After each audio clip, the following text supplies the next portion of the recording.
Hello, everybody. This is The Home in the World by Rabindranath Tagore. Chapter 1. Bimala's Story. Mother, today there comes back to mind the vermilion mark at the parting of your hair, the sari which you used to wear with its wide red border, and those wonderful eyes of yours full of depth and peace. They came at the start of my life's journey, like the first streak of dawn, giving me golden provisions to carry me on my way.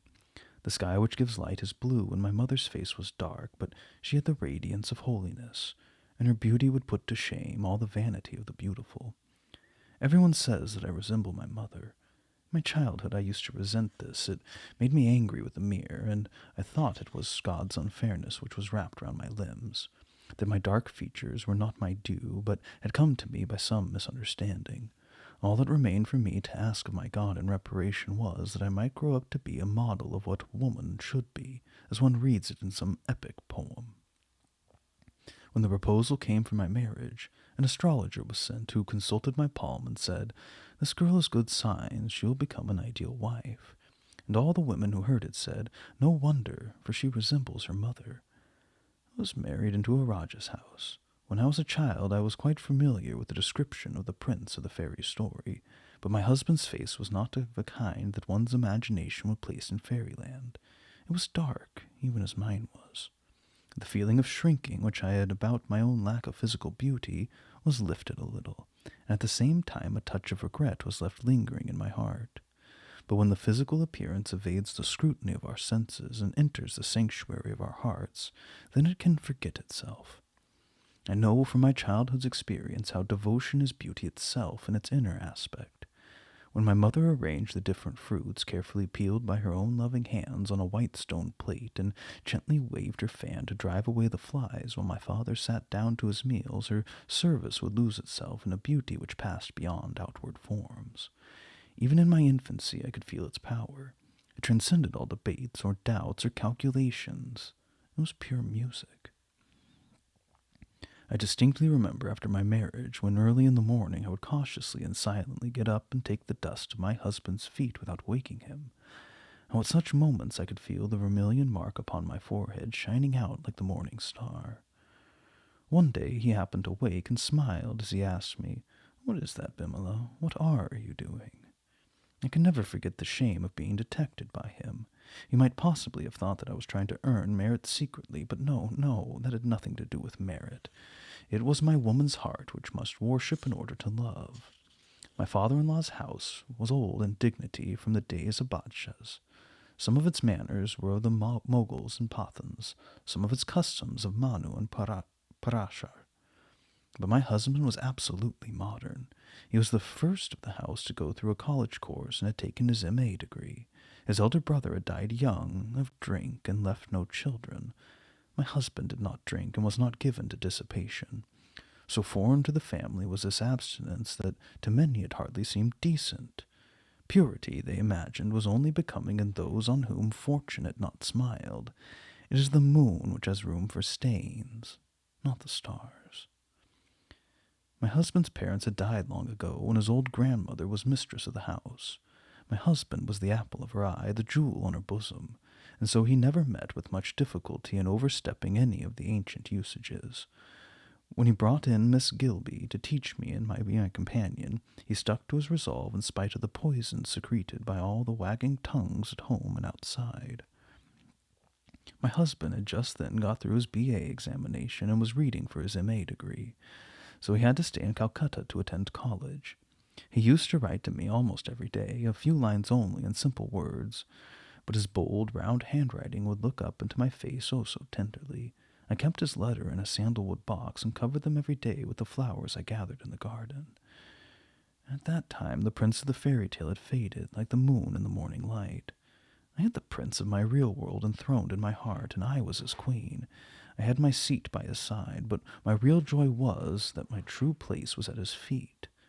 Since then I've been educated and introduced to the modern age in its own language, and therefore these words that I write seem to blush with shame at their prose setting. Except for my acquaintance with the modern standard of life, I should know quite naturally that just as my being born a woman was not in my own hands, so the element of devotion in woman's love is not like a hackneyed passage quoted from a romantic poem to be piously written down in round hand in a schoolgirl's copybook. But my husband would not give me any opportunity for worship. That was his greatness. They are cowards who claim absolute devotion from their wives as their right. That is a humiliation for both. His love for me seemed to overflow my limits by its flood of wealth and service, but my necessity was more for giving than for receiving, for love is a vagabond who can make his flowers bloom in the wayside dust better than in the crystal jars kept in the drawing-room. My husband could not break completely with the old-time traditions which prevailed in our family. It was difficult, therefore, for us to meet at any hour of the day we pleased. I knew exactly the time that he would come to me, and therefore our meeting had all the care of loving preparation. It was like the rhyming of a poem. It had to come through the path of the meter. After finishing the day's work and taking my afternoon bath, I would do up my hair and renew my vermilion mark and put on my sari, carefully crinkled. And then bringing back my body and mind to all the distractions of household duties, I would dedicate it at this special hour with special ceremonies to one individual. That time each day with him was short, but it was infinite. My husband used to say that man and wife are equal in love because of their equal claim on each other. I never argued the point with him, but my heart said that devotion never stands in the way of true equality. It only raises the level of the ground of meeting. Therefore, the joy of the higher equality remains permanent, never slides down to the vulgar level of triviality. My beloved, it was worthy of you that you never expected worship of me, but if you accepted it, you would have done me a real service.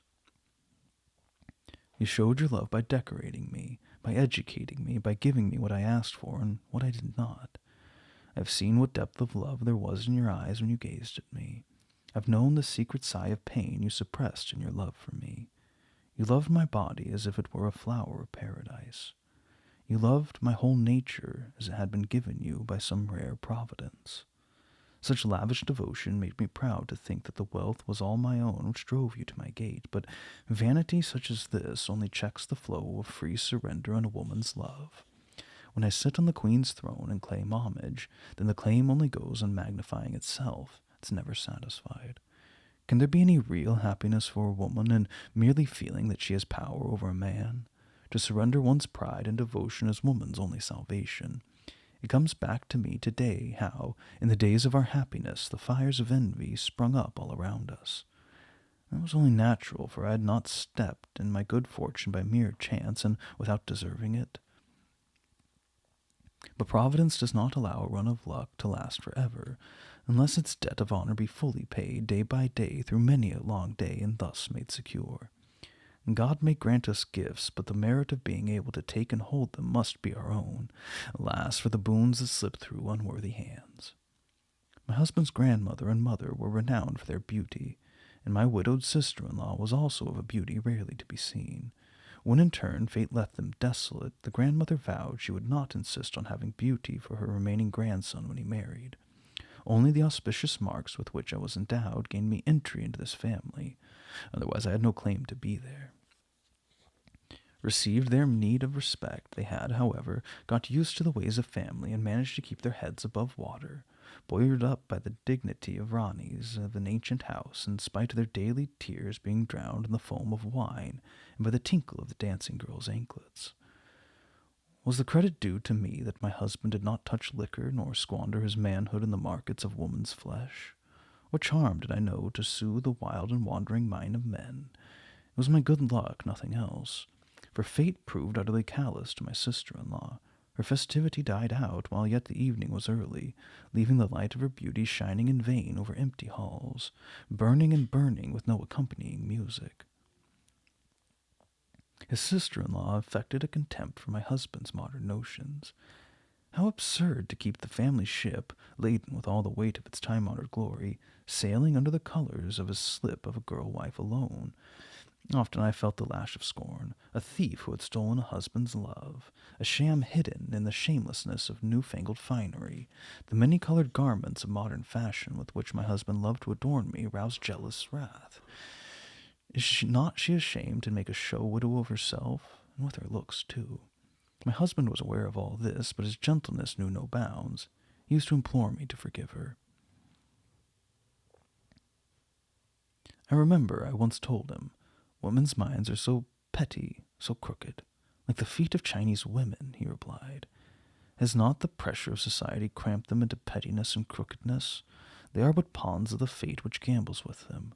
What responsibility have they of their own?